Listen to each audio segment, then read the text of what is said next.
What's up, everybody? Welcome to the Swaggy Event Podcast. I'm your host, Big Pen. I got my co-host and my brother with me, First Swaggy Veteran. What's up, my man? What's going on, Big Pen? What's going on, Swaggy Vets, all our friends and family? How y'all doing out there? Oh, man. I hope y'all doing as good as we doing because we got an amazing guest today. We got an amazing guest. He was U.S. Army. He switched over to Air Marshal. Now he's doing big things in the veteran community.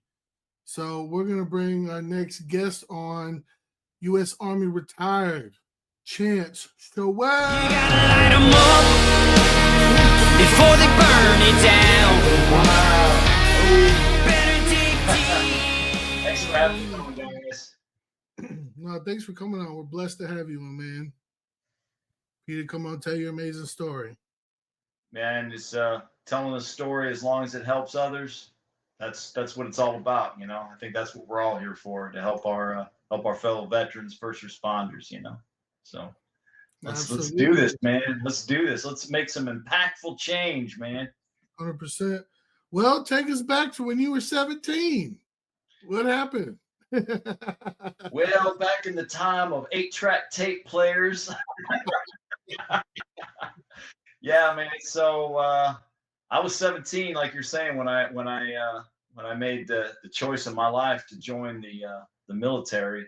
And I think you had asked me, why at 17 do you make that choice? And I don't know if y'all can relate to this, but I was the kid in school that knew more than the teachers did. You know what I mean? It's like y'all can't teach me anything. I know all this. So that's why I'm flipping burgers at a Jack in the Box restaurant out in California at 17. And finally I just said, what am I going to do? High school dropout? What are my prospects? I want to do things in my life. And I back up to a year prior to this. There was a movie that came out. And you guys are probably both too young to remember it, but it was a Lee Marvin movie, and it was called The Big Red One. You ever heard that movie before? Well, one of the scenes in the movie is our brave soldiers and Marines. They're landing on the beaches on D-Day, and all the craziness that's going on with that beach landing.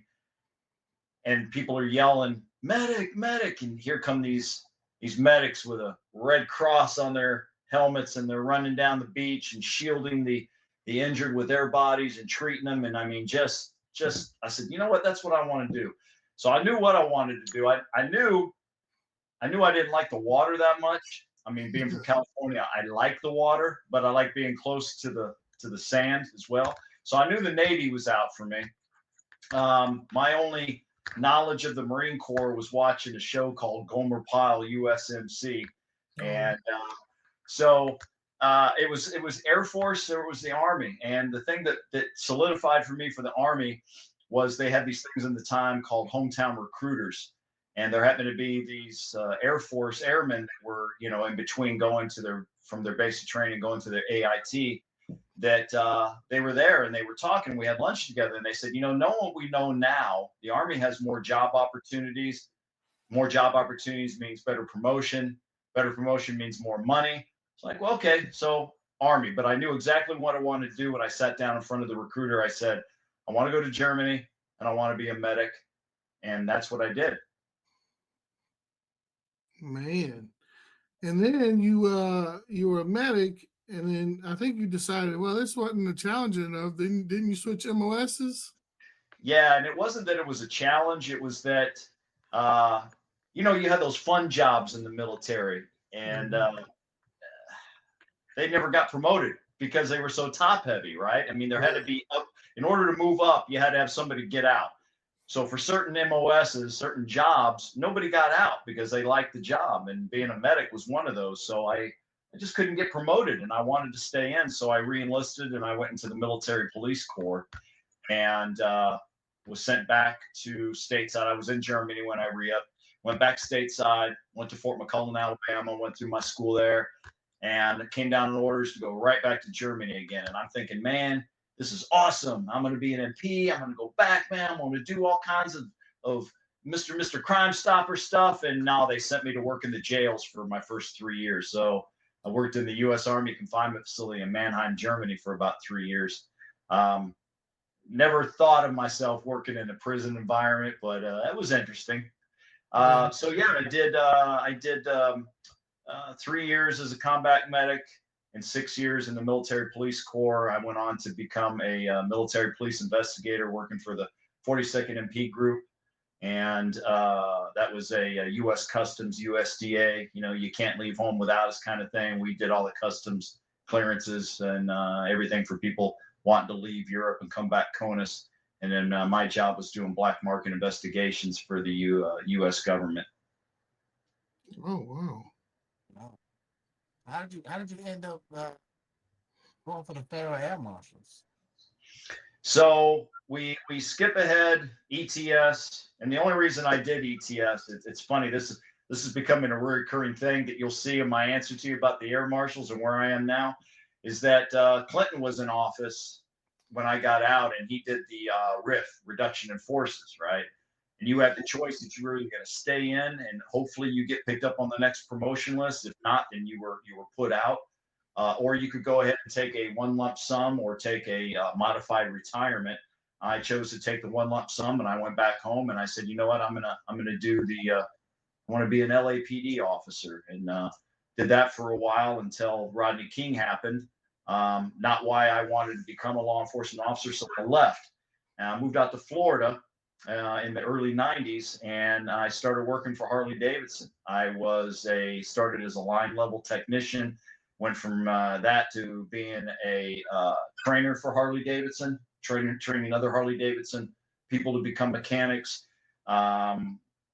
Went from there to Indian Motorcycles, which was Harley's main rival back in the day. 1901 Indian Motorcycle, 1903 Harley Davidson. Went to work for Indian Motorcycle out in Gilroy, California when they came back around in the early 90s. I was actually working as a technical training director for them. So I developed their training criteria, traveled around state to state, and taught their technicians how to service these motorcycles. And on 9/11/2001, I had my bags packed at my door. I was living in Tampa, supposed to hop a plane out to Dallas, Texas to teach a training course. Had a TV on in another room and heard, what we all heard that day about a plane strike in the Trade Center. I walked in just in time to watch the second plane strike. So 3 days after that, I put in an application for the Air Marshals, and about 9 days later, I was picked up and hired as a marshal. Wow. Do you think your military background helped you get on with the Marshals in your LAPD? Yeah, it definitely did. When I alluded to the fact that I was a high school dropout when I joined the military, but the Army was the best thing that happened to me, right? I mean, I completed my high school. I got my associate's degree. I got my bachelor's degree. All that was paid for by the United States Army. The training I received in the Army, the urgency of us having to do something to prevent another 9/11 from happening, all that, the military experience, the college, everything helped with that. Being picked as the first 1,800 out of 880,000 applicants. By the way, that is about the number, about a little close to 900,000 applicants immediately after 9/11. So to be one of the first 18 to 2,000 to get up there, and be a very expensive insurance policy for the American traveling people and the airlines. Yeah, I loved it. I loved every minute of that job. To the podcast, Swaggy Vets, and you out there, follow, like, and subscribe to Swaggy Vets Podcast. Y'all need to go like it, follow, and subscribe. Truly did. I'm really curious because I hear MPs saying all the time, or I hear police officers say that an MP going into the civilian world is a big difference, a big change. Did you see a big change from like being an MP going into the LAPD? No, I think, and I hear what you're saying, and I think that's more the case nowadays, or at least when we were still actively involved in Afghanistan and that, our longest war that we've been in. I think a lot of cats came back from that, and they've been trained a certain way, and an easy transition back in the civilian world was, as a first responder. And I think it's hard to get that door kicker, room clearing, door to door training that many of our guys had out of their system and translate it to civilian world. So I think that they had a little harder time with that than I did, because it was much different back then than it is now. I mean, you know, everybody's got one of these now. Everybody's got body cams. Everybody's got everything going on. And the first thing anybody wants to do is blame the police officer for his or her actions related to whatever scenario we're talking about.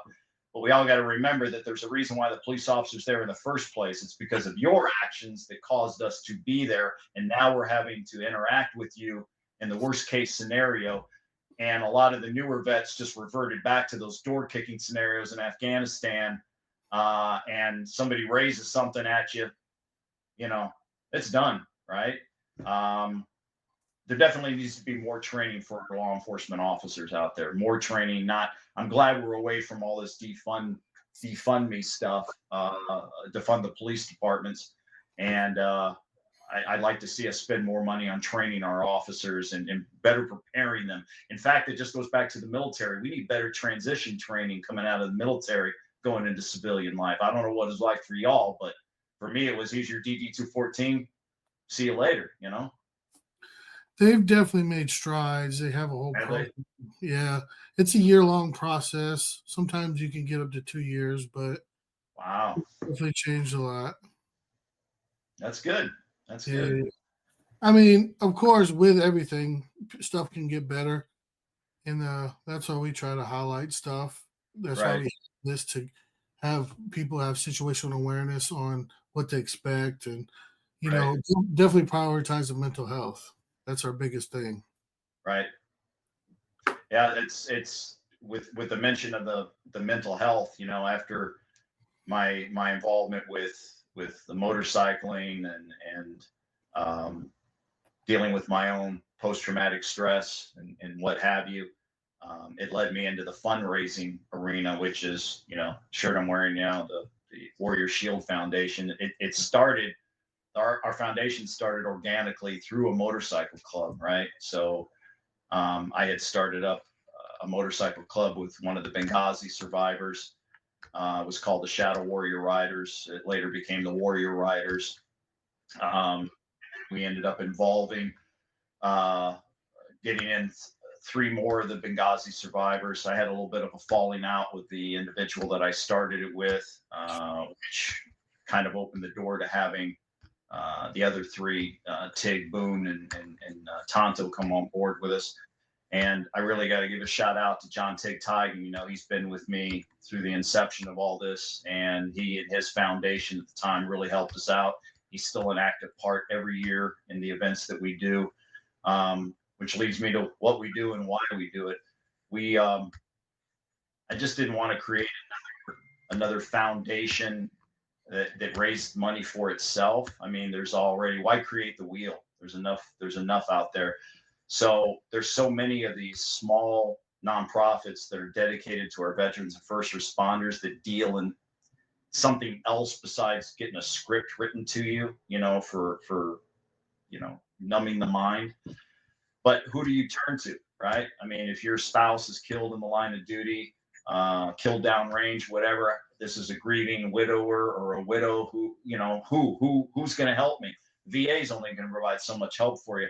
So what we want to do is create, if you were an old school Rolodex, right? You can get on your desktop, you roll through it, you look and find what you're looking for. So that's what we created with the Warrior Shield Foundation, was a place coming to us. They knew that these services were already vetted, that, you know, they're not taking $200,000 a year salaries. These are good organizations doing good for our veterans and first responders. So every year we host a weekend to highlight one of these nonprofits, smaller, unknown nonprofits. And we've been doing it. This will be our 9th year, I believe, doing this. And we're actually tackling this year in 2025, post-traumatic stress. And the organization we're hosting is called the Corporal Chad O Foundation. They're out of Texas. And their story, I invite you to go on to our website, warriorshieldfoundation.org, go to our events section, click on their tab and read the story. and get involved with it in that manner. And to talk, I could just go on and on forever. So I need to stop talking, let you guys get in here with something, because I'm extremely about it, man. Extremely passionate. No, that's absolutely. So you said you got the Warrior Shield, right? And then you got the Legion of St. Michael. Oh yeah. We decided this last year. So we, as I said, we were the Warrior Riders motorcycle club, and we had grown quite large. But whenever you get more than two guys together in a room, there's always discord. How are we going to do this? How are we going to do this? People wanted to change, move us away from doing the fundraising, which is not what I wanted to do. I wanted to stay in that goal, to combine the motorcycling with riding for a cause. I don't need to put a patch on my back to ride my motorcycle. It rides fine without anything on my back. So if I'm going to put a patch on my back, I want it to mean something, and I want what we do to help better others in our community. So with that said, we merged with another motorcycle club called the Legion of St. Michael, which is an international motorcycle club. It's chapters overseas and then throughout the United States. And it is a LEMC, law enforcement motorcycle club, which is dedicated to our law enforcement, firefighters, and first responders. So our two mission statements merged so well together, we were able to help them with their mission, which we were already doing, and they were able to help me with growing a network in the motorcycling community, both here across the United States and overseas as well. So it just worked really well together. It grew our organization tremendously across the United States and internationally, and allows us to just touch so many more lives with the work that we're doing. Amazing. So how was it when you said, I heard you say that you was LAPD? Was you doing the LA riots as well? I left immediately after the verdict came down on the officers involved of not guilty. And the reason for that is being set up on a command post, a detainment command post to keep people in, not letting them out. That was the mentality of the time. It was definitely an us versus them mentality. There was an incident, if you remember back to then, there was a young truck driver by the name of Reginald Denning who was driving, just happened to be in the wrong place at the wrong time, driving his semi-rig down the street. And the riots were fully underway, or just beginning to get underway. And they drug him from his vehicle and smashing him in the head with cinder blocks. And we're able to watch this at the command post because KTLA, the news helicopter, was flying above filming it. And we were not allowed to go in and help. We were told we were there to contain, to keep them in. And I'm not going to use language that was associated with all of that. You can just use your imagination, right? There was an elderly Black gentleman in that containment area who was watching the same live footage from KTLA news chapter of what was going on. He got into his car, drove down to that intersection, and put Reginald in his car with him and got him the medical aid that he needed. I was gone after that. I was gone, and I said, I'm done with law enforcement work. And had the events of 9/11 not happened, I would not have re-entered law enforcement. I got asked the question. I was working for Indian Motorcycles at the time, like I alluded to, and the owner asked me why.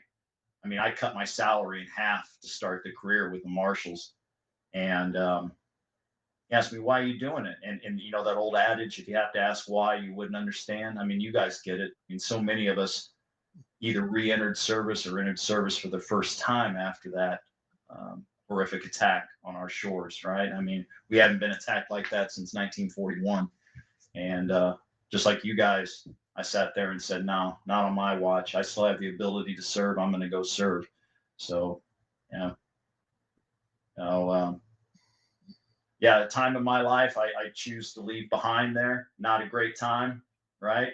And LA has, in my opinion, LA hasn't gotten any better. It's gotten worse with the political environment that's there with I mean, it's just, don't even get me started on these sanctuary cities and everything else that we know is so wrong with a lot of our cities throughout the United States. Um, it was nice to go and do something that I thought was going to help deter and save and protect our American citizens. And there was so many other aspects of the job other than just sitting on an airplane, right? I mean, we kind of talked earlier today about deploying to the southwest border with the border patrol, bringing Afghani refugees out of Afghanistan. That was all something that we were involved in, and the Marshals as well, something that I actively partook in. Just a lot, man, a lot. We could do several shows on everything, but you guys ask questions and lead the way on this. Otherwise, I'll just keep babbling. So, what's one of the challenges that you have besides that as being a U.S. Marshal? It wasn't the U.S. Marshal; it was the Federal Air Marshal Service. Two Okay. separate entities. Although at one time they were connected. That at the time 9/11 happened, there was only 33 Federal Air Marshals on duty, and at the height, they were started under the Kennedy administration. There was all these hijackings that were going on, and back then it was, you want to go to Cuba, or you fly somewhere and you sit on a hot tarmac and drink warm sodas until the State Department negotiates a release or what have you. And it was the U.S. Marshals. They were specially trained U.S. Marshals that did this Federal Air Marshal job. So it grew really large. It grew again, obviously, to several thousand of us after 9/11. But I think that the hardest aspect of that job was being asked to do things under certain administrations that we weren't trained for. For instance, we had a specific mission, right? Congressionally mandated missions that we had to fly, cover, and protect passengers, right? And instead, they're sending us, to the southwest border to work with Border Patrol. I mean, yeah, a few of the guys I worked with were former Border Patrol, but I never had any of that experience. So now we're down there helping run tent cities and go out on patrol and do things with the Border Patrol agents, and seeing things that I never thought I'd see when I became an Air Marshal. Shit, I was sitting in first class eating warm nuts, making sure no one hijacked an airplane. Right now I'm down at the southwest border. So I didn't expect that. That was a challenge. And then doing the whole Afghani refugee fly. If whatever your opinion is on that, personally, seeing some of these people that we evac'd out, women, children, so many that were abandoned and left behind by the Biden administration, being involved in that, it took its toll, man. It was a lot. So those were the two most challenging areas that I had to deal with when I worked there. So after this, you went from Air Marshal to Border Patrol? No, we weren't ever part of Border Patrol. We were Air Marshals that were sent to work with the Border Patrol, taken off of our mission of what we were paid and trained to do, pulled out of that mission and put into a role to assist the Border Patrol with that, with the what was going on, the influx at the borders. So no, it was nothing we were trained in. We weren't Border Patrol agents. We were Federal Air Marshals that were pulled off of airplanes and sent to Texas, to work. Yeah. How was that like? What type of situations you ran into there? We were the group that I went with. We were in Laredo, Texas, and we worked at a tent city. So it was basically a tent city that provided medical assistance. We had ICE agents there. Different alphabets of the federal government were there, and they basically made the decision at those facilities of who was being returned or who was going to be allowed to enter into the United States.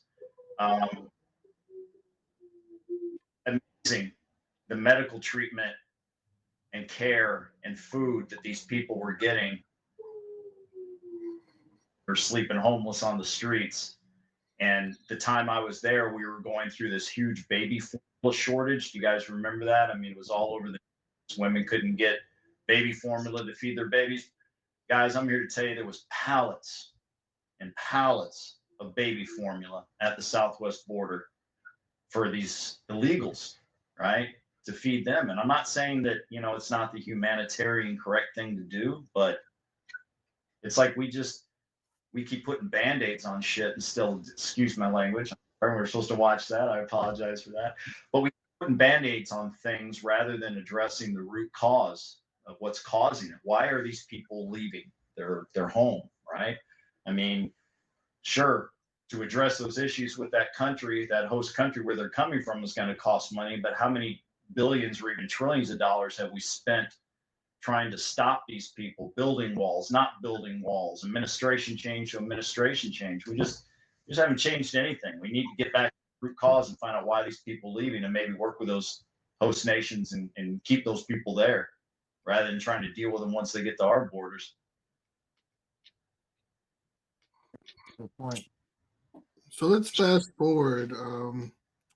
What's been your biggest challenge standing up and continuing with Warrior Shield? Well, before I got on with you guys, we had about a 2-hour meeting with my foundation and the Corporal Chad O Foundation. Today it was technical issues, right? We got this camera we're looking in here doing. We have people that couldn't figure out how to get on their cameras, but we finally got it figured out. Now that's just tongue in cheek there, but I think the trying to put on an event. Look, there's a lot of people out there with their hands out asking for, give me this, give me that, right? Part of what I want to do is provide our veterans a place to come and enjoy a weekend, right? Decompress a little bit, meet with other veterans, meet with other first responders, have a great weekend, shedding a light on whomever we're hosting that year. So it's a bit of a work every year trying to look through the many applicants that we get, picking the right one. Then it's, you can open up a checkbook and write a check for $100,000 and throw a great concert or a great event.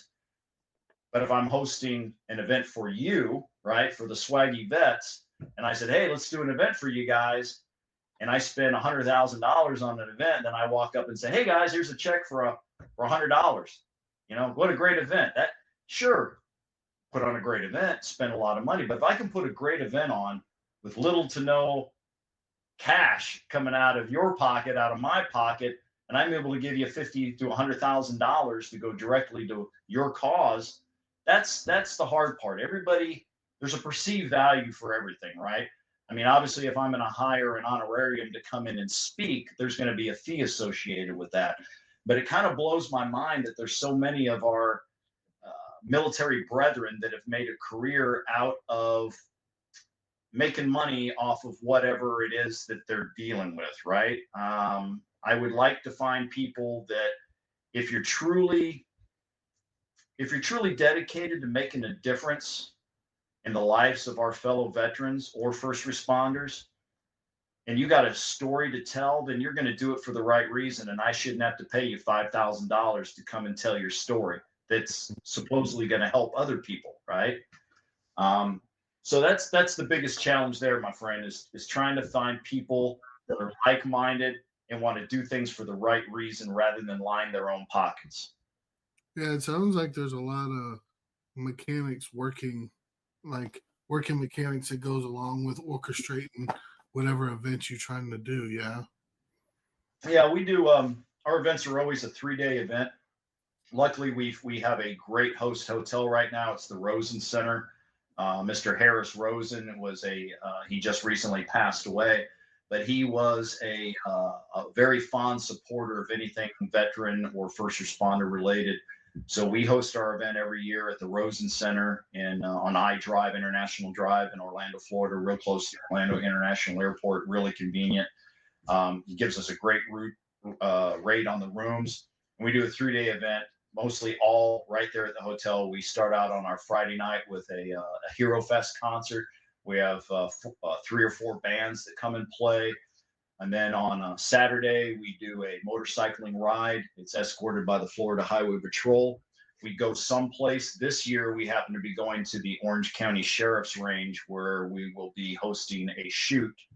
And that shoot will be led by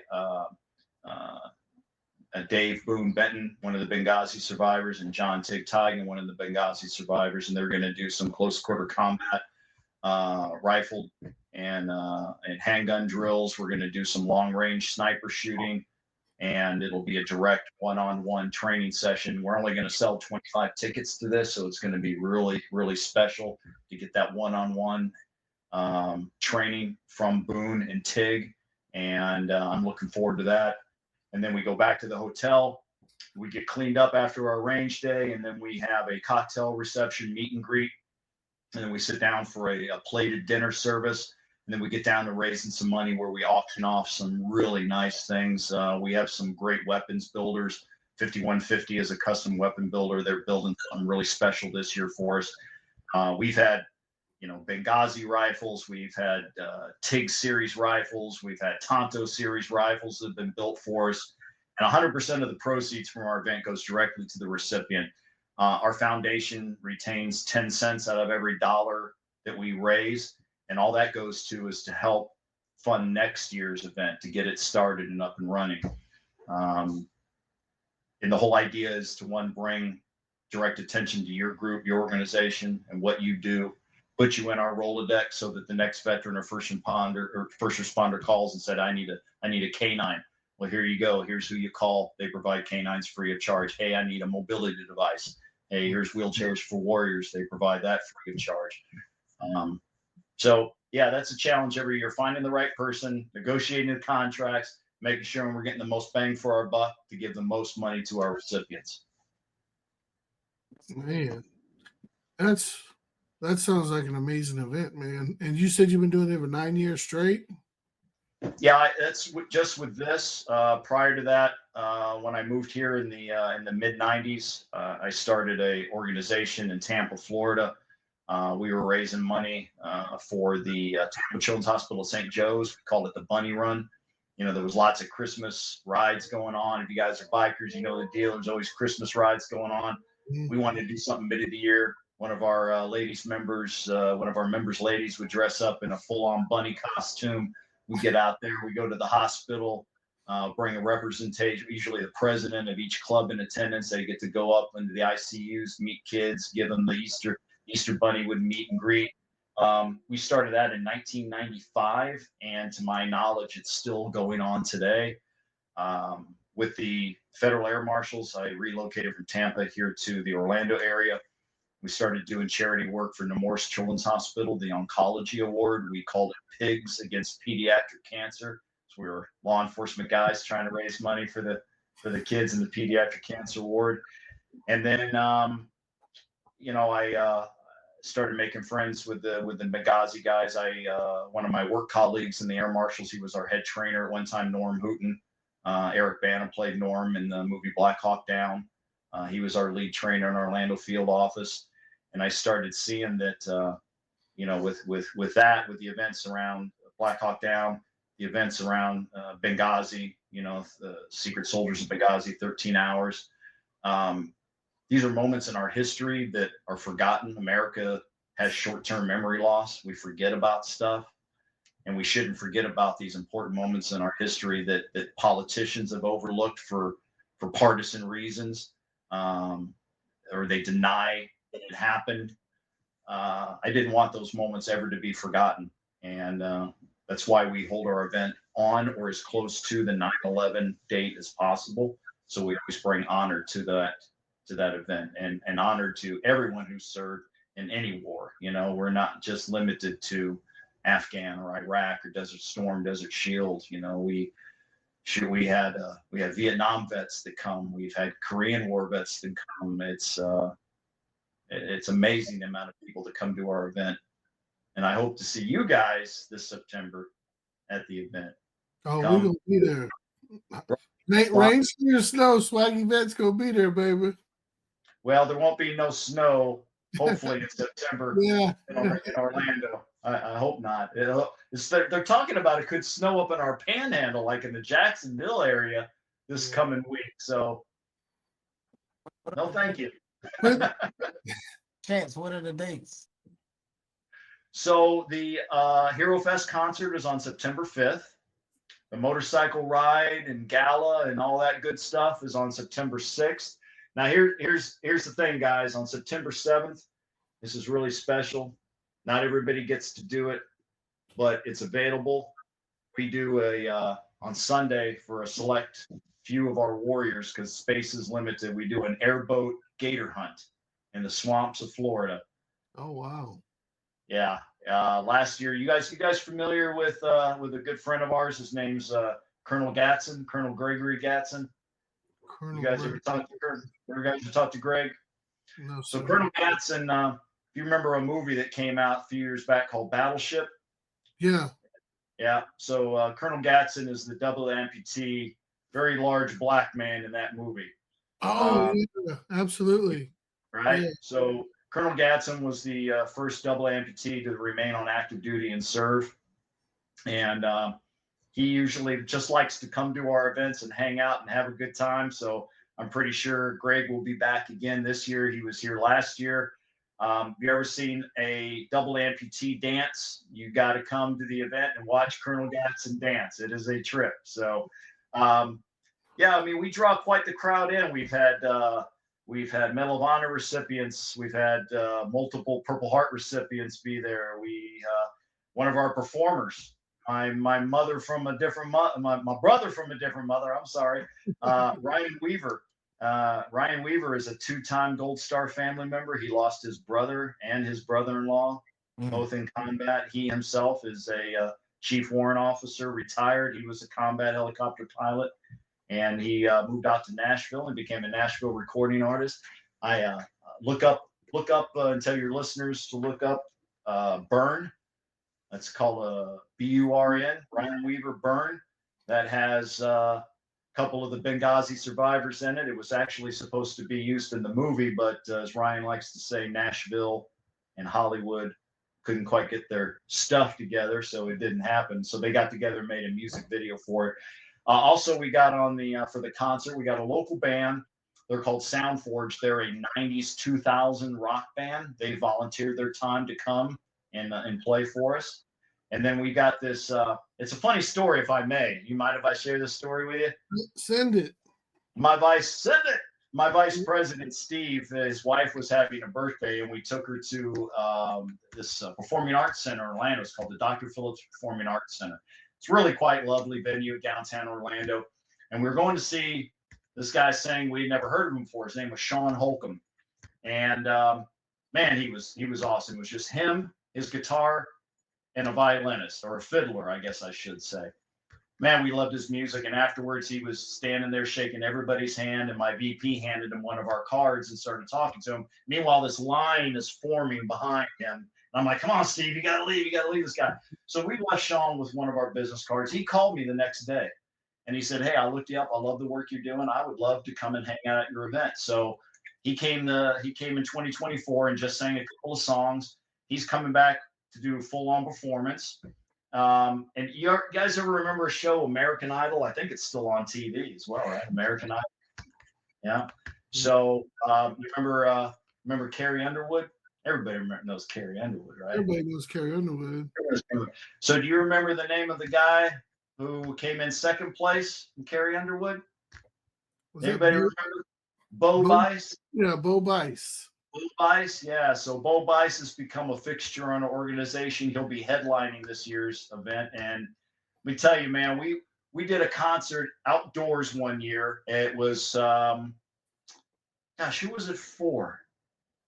I think it was for Wheelchairs for Warriors, a group out of Texas, and we had this outdoor concert at the Ace Cafe in downtown Orlando. We had Molly Hatchet that was headline. Remember, you guys know who Molly Hatchet is, or you're way too young for Molly Hatchet? I don't remember. I don't remember that. And the lesson learned, you asked me what a difficult thing is. When you're trying to hire a band, make sure you hire a band that at least one member of the band is still alive. Lesson no original Molly Hatchet around. But anyway, we hired Molly Hatchet.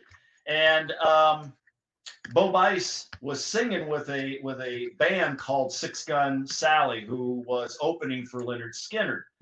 And Bo, the nicest man you guys will ever meet.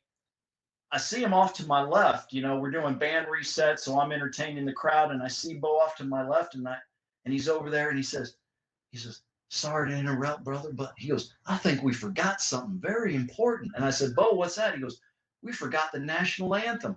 So he takes the mic and a cappella. I'm getting goosebumps right now. A cappella. We're Ace Cafe. I mean, it's heart of downtown Orlando, right next to Lynx bus station. There's a right by it. I-4 is right there. Are you getting the picture? I mean, it's like busy ass city going on, right?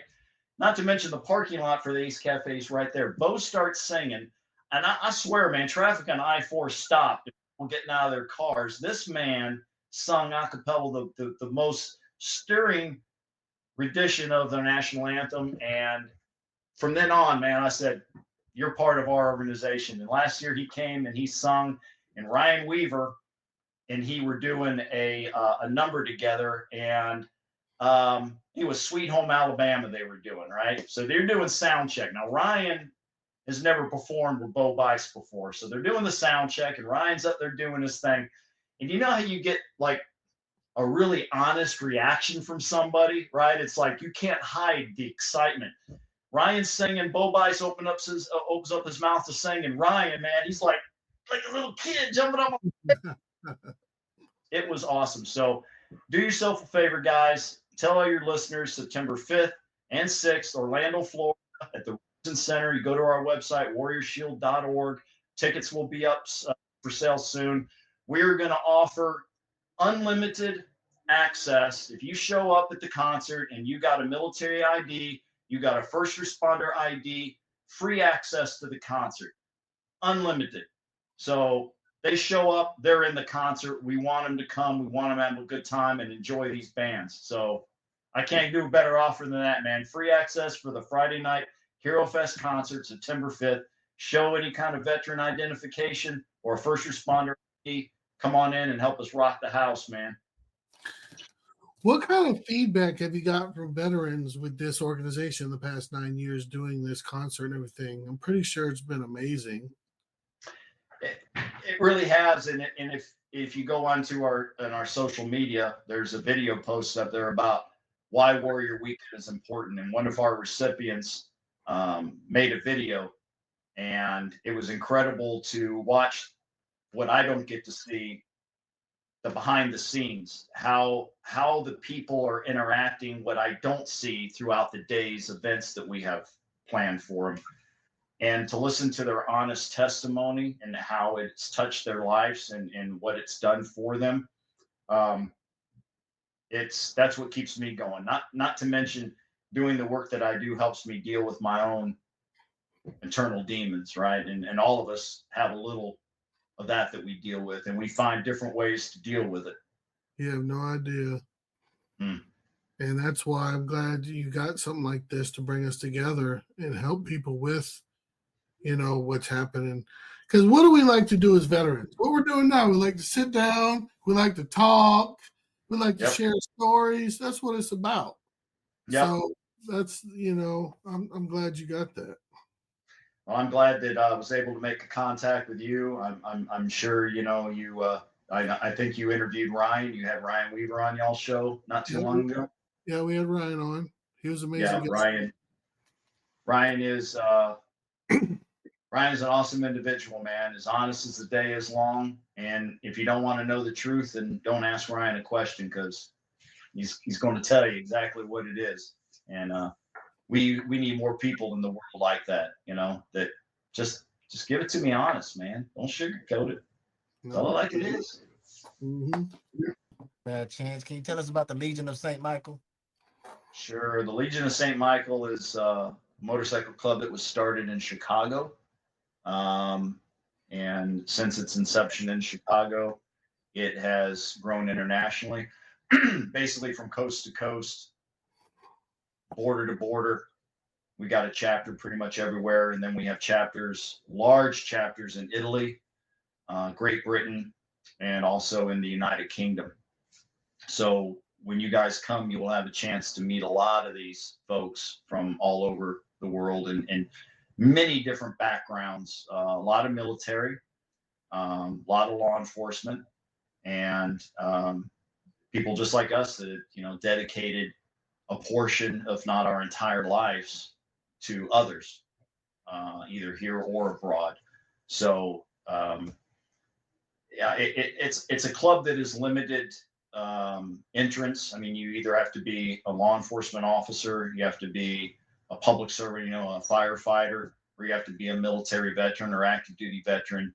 That basically is your foot in the door, as it would be. And then, there's, just like any other motorcycle club, there's a process that the prospective member has to go through to become a member. But it's none of these Hollywood movie type depictions of what you got to go through to be in a motorcycle club. We are professional men, and law enforcement officers, firefighters, public servants, veterans, and we hold ourselves as such when we're on our motorcycles. It's projecting the image that is positive to our communities that we work and live in. And every one of our members is dedicated to helping those that have either fallen on hard times or dealing with the post-traumatic stress of the jobs. And it doesn't have to be a veteran. It doesn't have to be law enforcement or a firefighter. I mean, everybody can have a degree of post-traumatic stress. I mean, hey, our spouses that we leave behind when we go downrange, right? I mean, for those of us that go and have served and gone on deployments and done whatever, I mean, yeah, it's hard on us. But when we get boots on ground and we're doing our job, I mean, we have little time. You guys know this. I mean, we have little time to think, except those quiet moments in that foxhole in our racks, where we can. But we look at everything that we deal with as men back on the home front, what we just left our wives to deal with, right? The kids, a tree falls in the backyard, roof leaks. I mean, just everything. So being able to be part of an organization which is there to help not only those that do, but those that also do to keep the home front held up while we're away. That's important that they have the support there as well.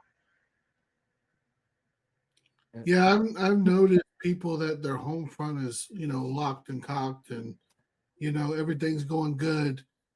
It helps the individual perform their duties, whether it's downrange or whether it's, boots on ground, doing law enforcement stuff.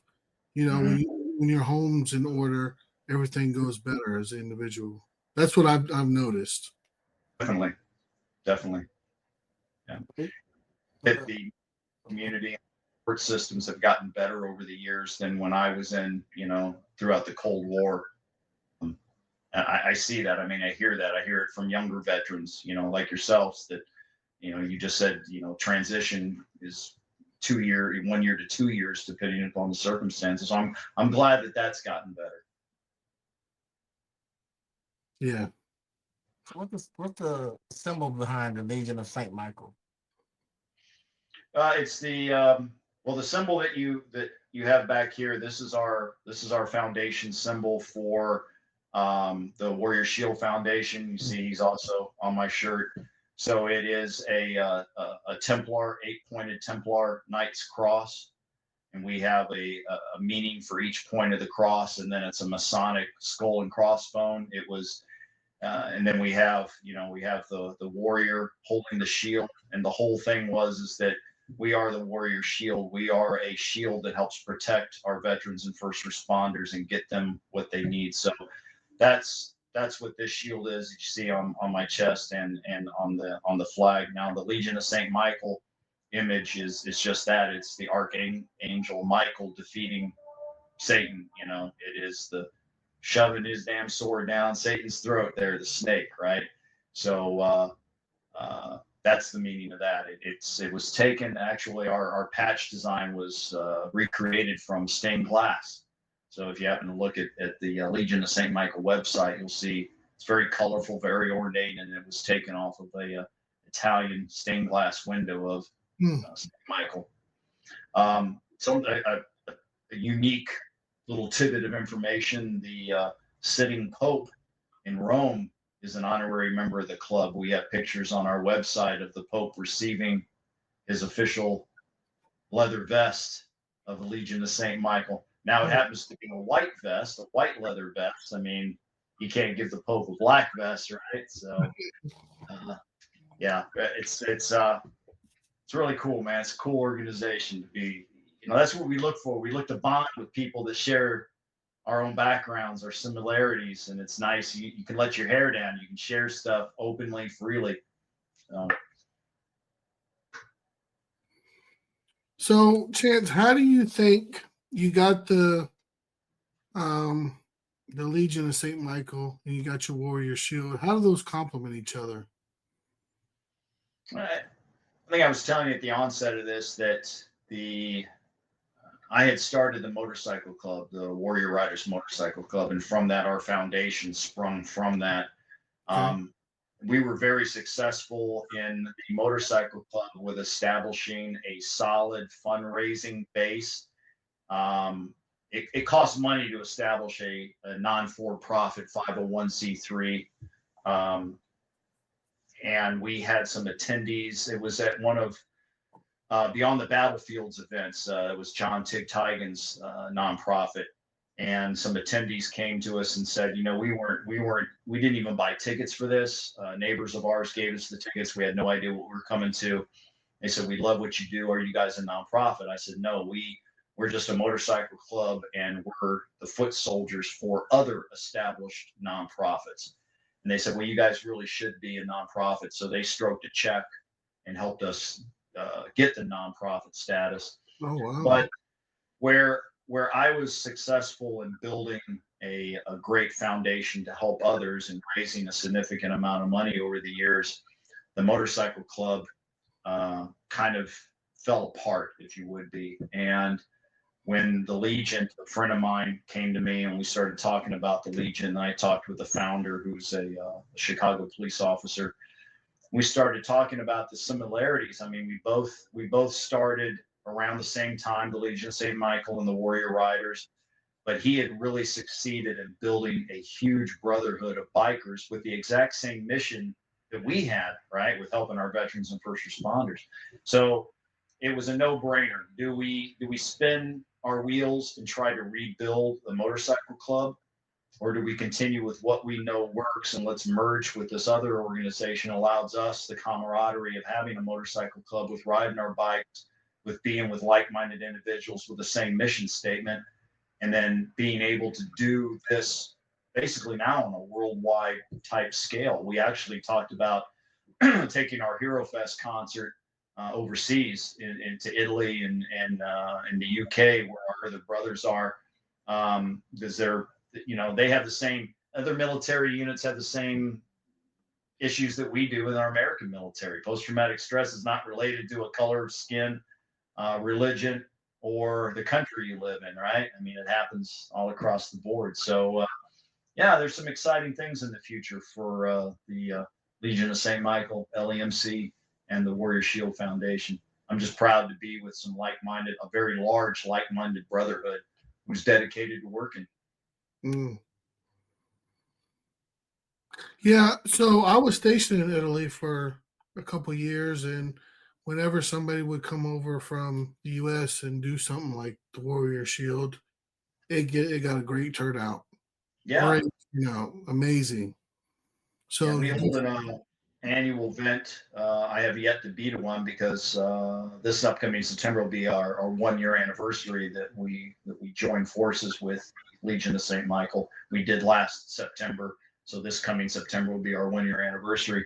And I know they host a big event over in Italy that many of our stateside brothers go to, and it's no one's a stranger at an Italian dinner table, right? I mean, I've seen pictures and seen how they treat you. It's just like you've been a family for a family member. Come on in, and it's just open doors. So our youngest daughter was actually married in Tuscany in Italy, and I love it over there. We just had a great time, and I can't wait to go back. I can't wait to go back and be there and share the brotherhood with my brothers of the Legion. It's going to be awesome. 100%. Chance, what legacy do you hope to leave? Through decades of service with the nonprofit work that you've established. It's a very good question.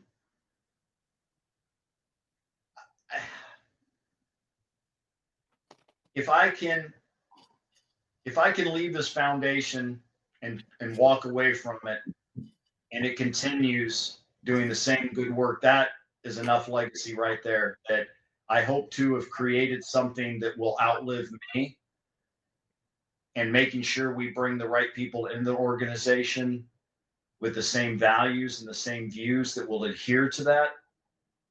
That would be what I need there, brother. Just a continuance of what we're doing, right? Mm-hmm. Yeah. A history book. They'll never let things go forgotten. As part of my speech in the 2024 Warrior Weekend is to quote the phrase of Dachau concentration camp: "Those who forget the past are doomed to repeat it." And we can't let the past be forgotten. And you get people out there want to remove statues of Confederate soldiers, change the names of our military bases, change the name of baseball teams, change the name of this, change the name of that. Look, I'm not saying that American history is pretty or that it was perfect, but it's our history, and you can't sweep it away, good, bad, or indifferent. We learn from it, and hopefully we move forward. So, yeah, if all that could just, if it would just carry on, brother, that would be a great legacy to me in the years of work that I put in. Yeah, that's a good answer. That's the kind of a thought that I had when I was thinking about creating this podcast for Swaggy Events. I was thinking to myself, what could stand the test of time? And I was like, the internet. Oh yeah. And I was sure, like, man.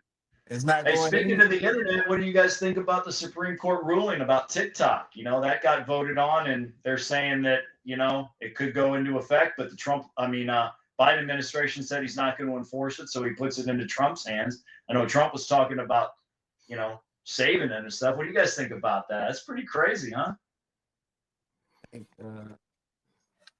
TikTok's definitely an avenue. I'm not new to technology like that. I don't even have a TikTok, so I can't even really speak on that.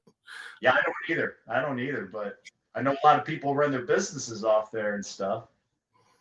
Yeah, if somebody's gonna create something else. Yeah. That's all it is, man. They already got something called Lemonade with Instagram, and it's the same way as TikTok. Same thing. And look at what Trump did after they kicked him off some of the social media. He just created his own platform, Are you serious? There's always something. Something. The internet always wins, man. I like to say the internet is like the apple that was given to Eve at the Garden of Eden. Oh, yeah, you're right. It was like to make them aware of everything good and evil. So I see the internet as when you turn that thing on, or you put it in the hands of a child, even an adult, man, you're gonna see some things. You're gonna see some things that probably don't align with you morally or with your values, but you've been exposed to it. Yep, you're right. This little device right here. I watch. Oh, look at my geeking out there, man. I got Starship Enterprise on there. I watched our youngest nephew college work off of this iPhone, man. I'm like, kids don't even know what it's like to go to a library anymore or an encyclopedia. It's all here, good, bad, and indifferent, like you said. It's you see some stuff you can't unsee sometimes, and which I think is what I think their main concern with the gave Chinese too much access to our personal information. I'm here to tell you, man, they got that information already, right? Oh yeah, through our phones and Google and all that, absolutely. Oh yeah, yep. So Chance, with your, you have a lot of experience with the military. working law enforcement, working federal with the U.S. Marshals or U.S. Air Marshals. What kind of advice can you give to others, veterans and first responders looking to make a difference in their community? Get involved. Get involved. If you, we've got, and I know it's got to be the same throughout your audience. I think every town's basically the same, regardless of what you call your town. We got veterans homes where veterans have no visitors. They got nobody. And I found that you simply just going and sitting and talking with them. You got a story, they got a story, and who can they relate it to other than another veteran, And they're so appreciative of that, to go and talk to them.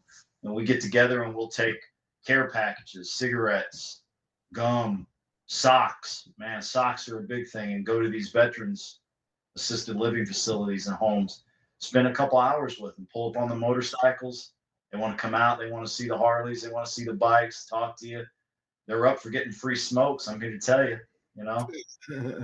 Old veterans know their whiskey and their cigarettes. I'm telling you. So get involved. That's my biggest thing. Get out and get involved. Don't be scared to share your story. That's a big part of healing, not only for someone else, but to heal yourself. You stay isolated.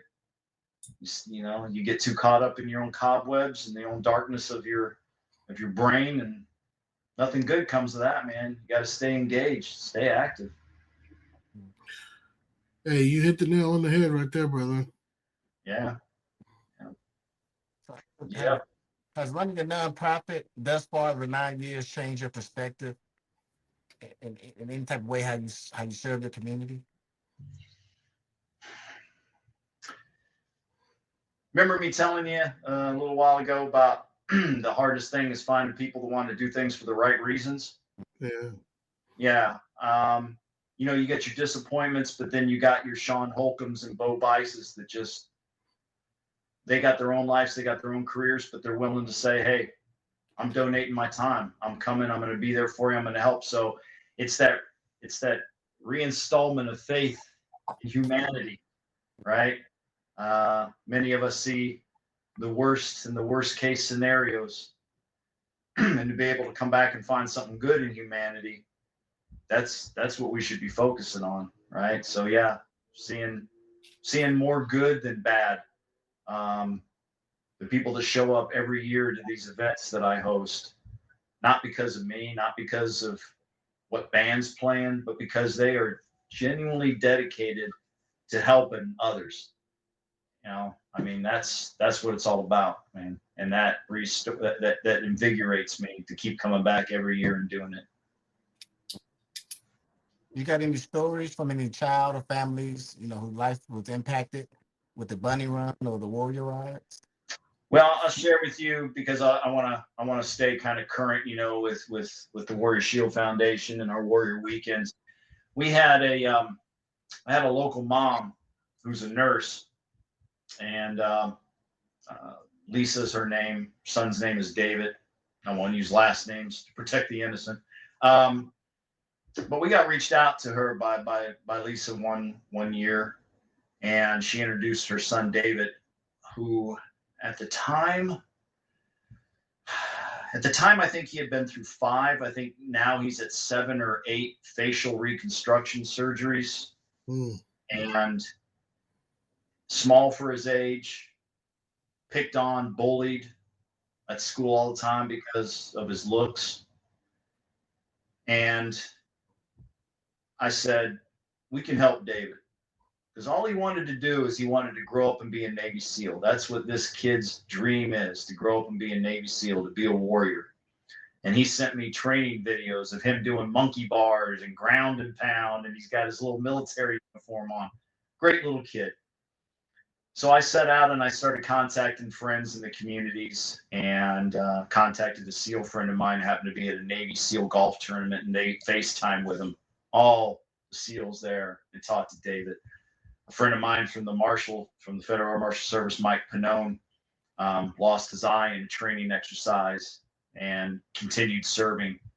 And Colonel Gatson lost both his legs, continued to be a pillar in our society and continues helping others.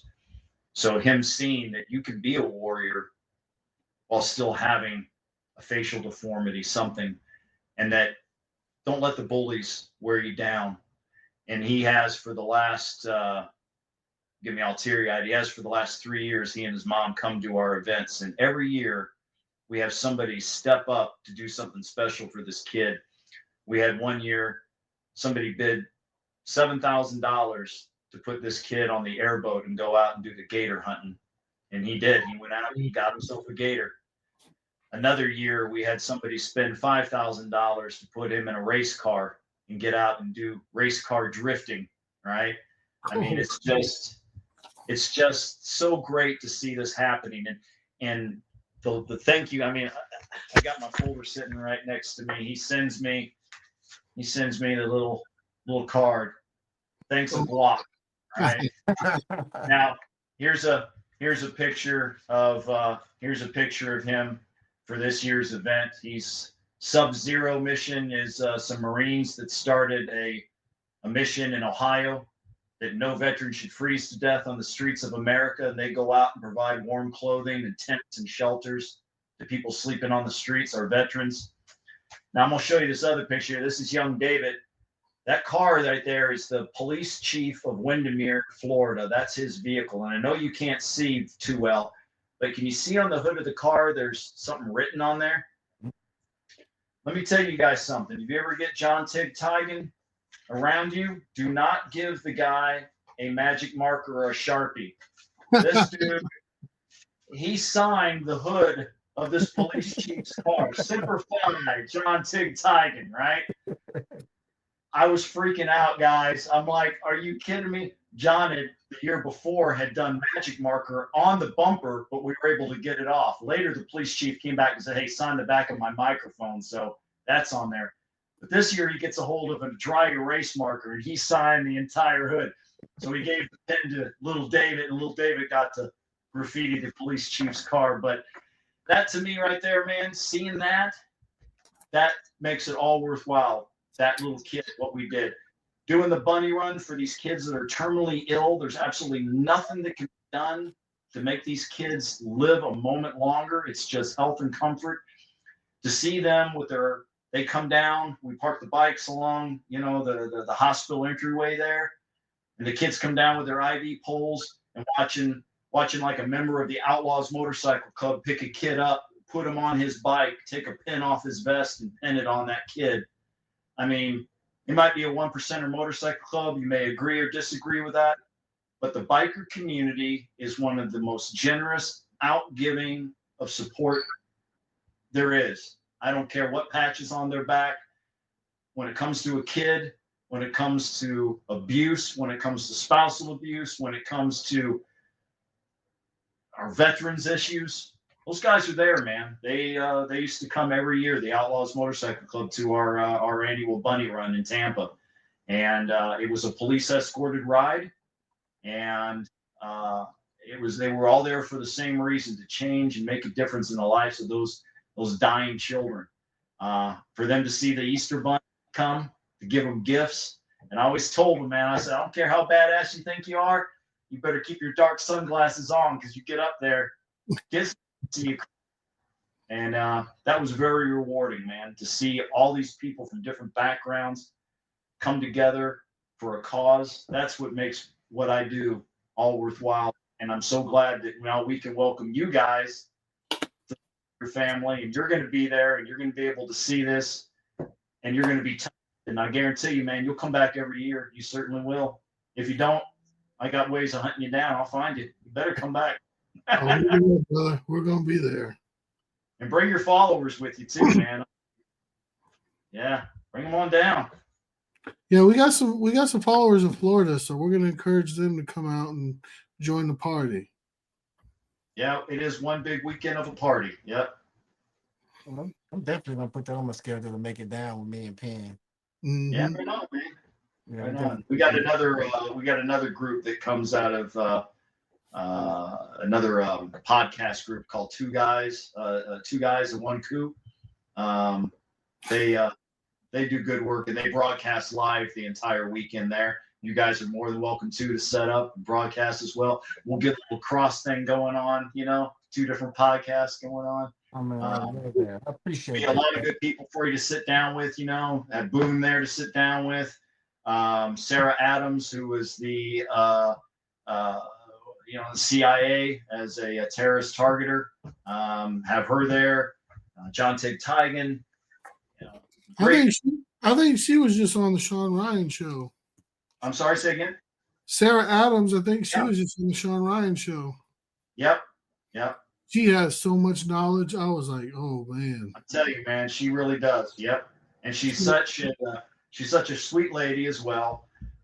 She'll be there signing books. We'll have some Benghazi books there for Tig and Boone to sign, and then Colonel Gatson, we got some of his books. We'll set him up the table so we can sign some of his books as well. It's just be a great time, man. Great people to talk to. Just a great weekend. Come and get your healing on.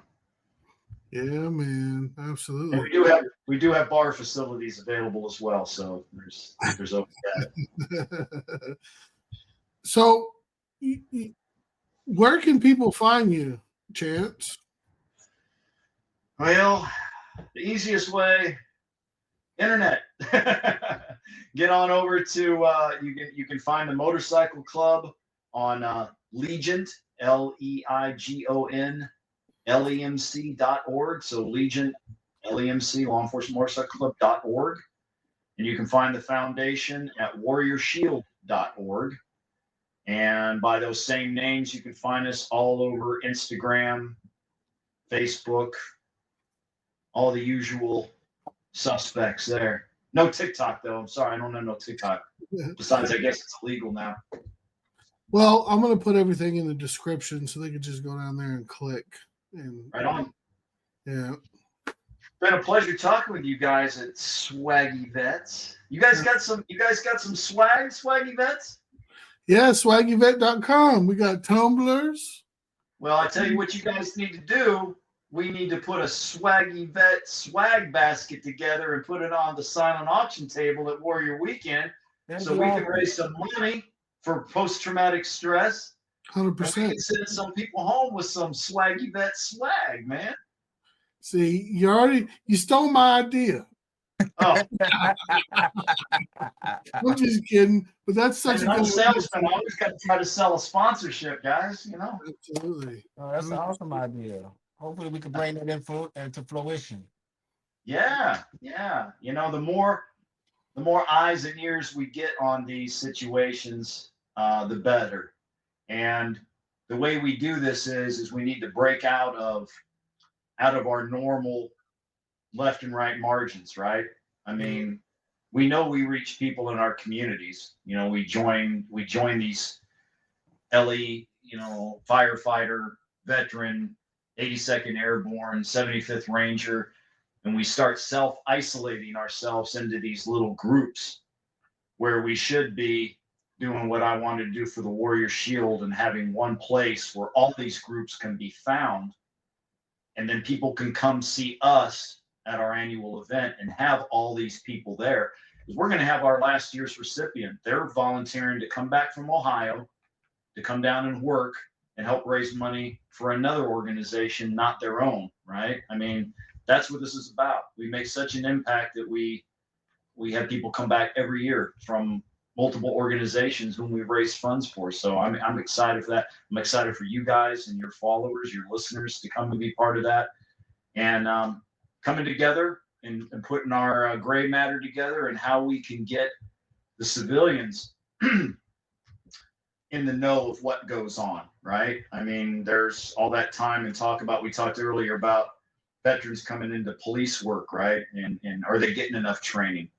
And people say, well, why didn't you just shoot them in the hand? Why didn't you just shoot them in the foot? Well, we put them in front of a fax machine, which we have access to. When we put a gun in their hand and we run a scenario for some of these people, these civilians, and all of a sudden it's an eye-opening experience for them to go, oh shit, right? For 2 or 3 years, Tig has brought with him his VR shoot house. It's a virtual reality shoot house. And it is so ultra realistic how he makes this thing work. And it's just that it puts you in a position where you're having to fight, do room clearing, with tangos. And, he runs you through the scenario and people think it's a video game, but for many of us that have done that kind of work, it's not. But this is a great training tool where after he runs you through it, he hot washes it, right? And he can put you like on the ceiling, walking above yourself, watching you go from room to room. It's able to see what your left eye sees, what your right eye sees. You can switch it to the tango's view to see who sees each other first, who got the first shot off. It's a wonderful training tool. So being able to take these people and put them into an environment that we've either trained in or actively participated in and let them see what it's like, it makes them go, wow, okay, this ain't as easy. That's why he didn't shoot him in the hand, right? That's why he didn't shoot him in the foot. Split-second decision. So I'm looking forward to getting some civilians involved in this. They can see what we go through, what we have been through, what we deal with in the aftermath of these situations. And it opens up the door to all of us to help, right? To help our veteran community, our first responder community. And to me, it's all interchangeable, right? I mean, the veterans, the first responders, we're all warriors, right? It don't matter what God you pray to. It don't matter. I mean, John Tillman, right? He was an atheist. They say there's no atheist in a foxhole. Well, he was an atheist. And, he gave up a very lucrative football career to go and be an Army Ranger and go downrange and do his thing. In fact, one of the individuals who's been a regular at our events is Jessica Lynch. She was the first female Army prisoner of war. And that was actually Tillman's first rescue mission to help rescue Jessica Lynch. And it's an interesting story to hear her tell. And we might have her back again one year to be our speaker. Heart-wrenching story what that lady went through, being a captive, a female captive in that environment, right? Because we know what those people are like. Yeah. You got anything in closing, John? Oh, yes, sir, brother. I really do appreciate you, Chance, for coming on the show, man, and telling us your story. And it's Man, I appreciate you giving me the platform to tell the story. And I know you guys will do your little magic and your editing here, and you'll put this into a really nice format. I hope it reaches a lot of people. I hope it brings both your message and my message and the message of all the community that we serve. And I hope we get some people involved in this year's event, 2025 Warrior Weekend. And let's make some impactful change on some of our community, right? And we do that together. So I thank you guys so much, man. I'm going to tell you what, I'm fired up about the weekend, Chance. I'm fired up. I'm fired up. I'm ready to do this. Man, maybe you'll be one of the lucky ones, get to go out yourself and kill yourself a 16, 20-foot gate or something like that, man. Hey, gator tail's good. I'm from Florida, so I love gator tail. They are. Not only can you hunt it, you kill it, you'll eat it, and then put the skull on your desk as a trophy, right? Yeah, nice. Well, I like my brother just said, we really appreciate you. Thank you for telling your story.